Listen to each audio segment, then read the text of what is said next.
Last week, I finished watching a playthrough of Xenoblade Chronicles 3 Future Redeemed, and I must say I enjoyed it very much.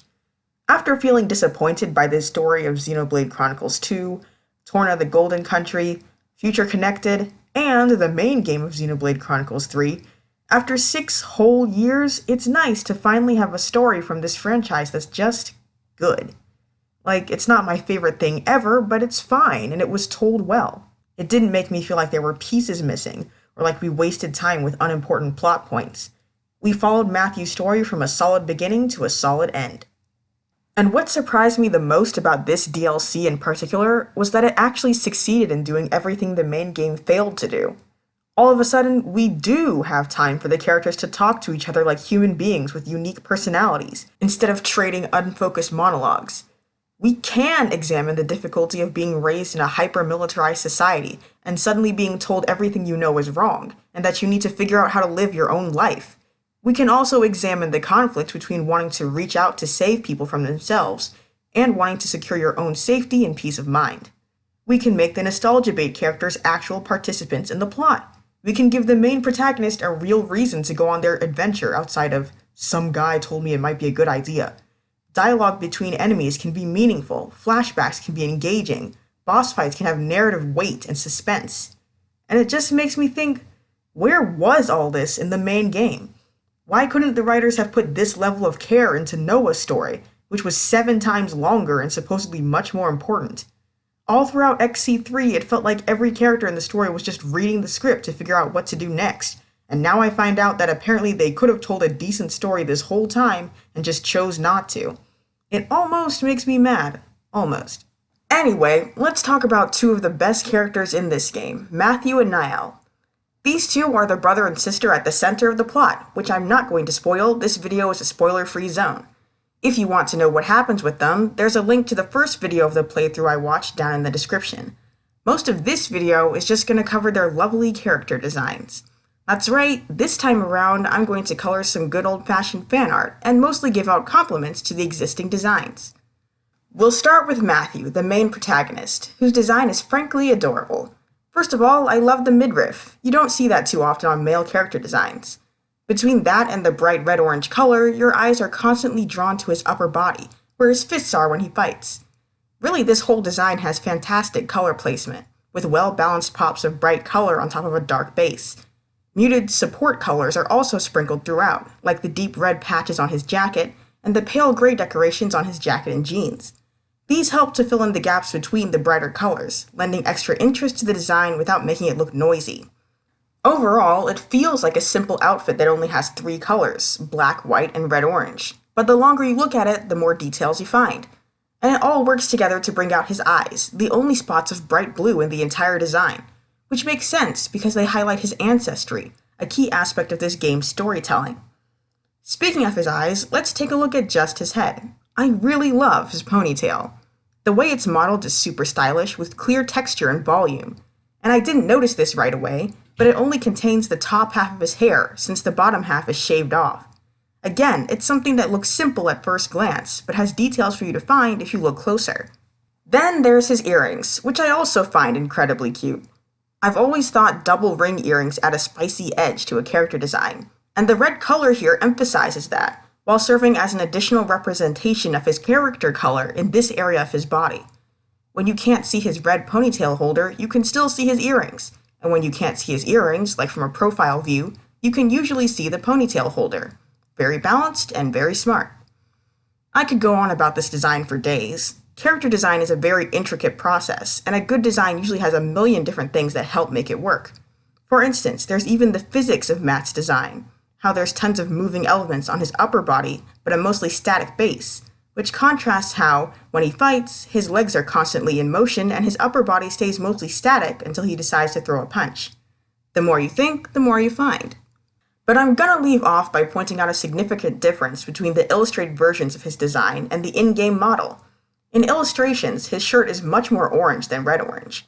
In fact, in this special illustration, it's practically yellow, and I am very glad they decided not to make him look like this in-game, because it kinda ruins the whole design. It only sort of works in this illustration because they added yellow highlights all over him to help integrate it, which is a smart artistic choice. But if you try this coloration in normal lighting, it's pretty obvious how loud and out of place it feels, destroying the color balance and starting to clash with the deep reds of his jacket and Ouroboros gauntlets. I mean, it's a cute color that looks great with the black accents, but the rest of the design wasn't built to support it, and it shows. And I have a similar issue with a certain aspect of Niall's design, which I'll talk about a little later. Before that, I'd like to at least give a small mention to the things I like about Matthew's character. He's very optimistic, a little silly and over-enthusiastic about fighting, like a typical shonen protagonist. But what sets him apart is that he feels grounded. He reacts to new developments in the story as if they exist in a real world where not everything is black and white, and the things he cares about matter even if they're not part of the important lore. Like, he's just a good person rather than a righteous person, if that makes sense. And it makes him feel more relatable and realistic, to the point where, as I watched the playthrough, I found we were repeatedly having the same reactions to things. Matthew was honestly the first Xenoblade protagonist that I've ever felt close to in that way. And yet, he's not even my favorite character in the game. That honor belongs to his sister Niall, so let's talk about her and her character design. At first glance, Niall is extremely cute. Her outfit is admittedly a little strange. It looks more like a costume than something a real person would wear in context, but it's just cute enough that I can forgive it.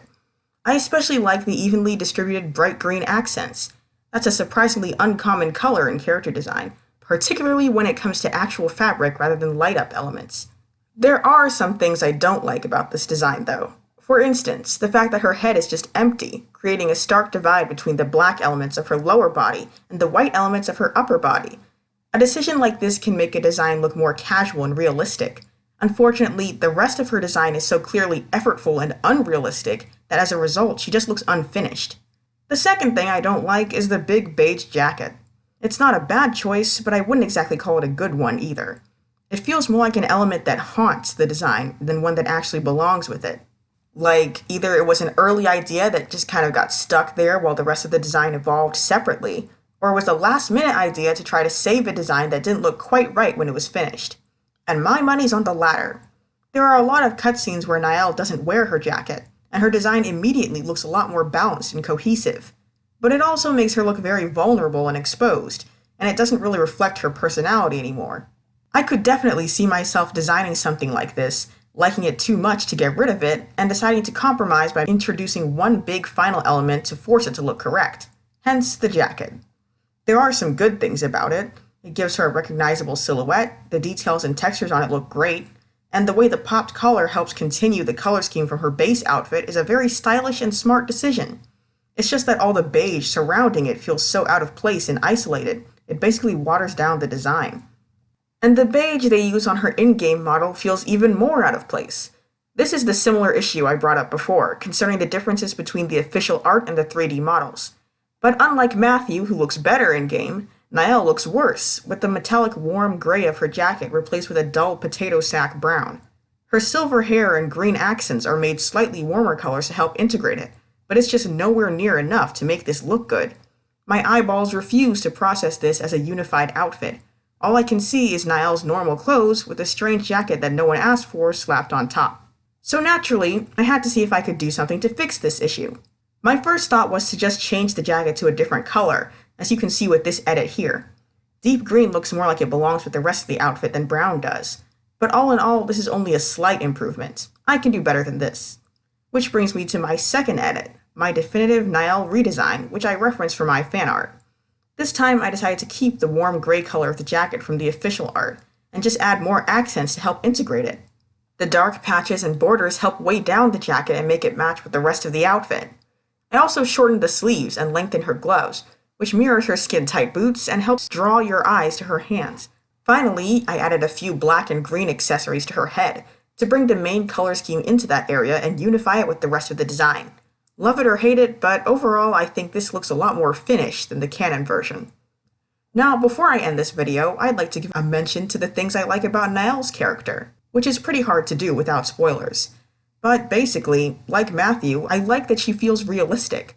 She starts out as a super kind and caring person, but after a certain traumatic event, one that makes total sense considering the circumstances, not just a random senseless tragedy, her mood starts to darken and she starts to say and think things that aren't so kind, but still make sense considering the aspects of her worldview that were damaged. It's easy to see how and why her character changes throughout the flashbacks, and how Matthew could still convince her to turn back from the path she went down in the end. I think she's the most well-written character in the entire game, including the main game. Also, I just really like female characters with deep voices. You don't get so much of that in American English media. Usually the most we can hope for is girls like Mithra with a lot of vocal fry.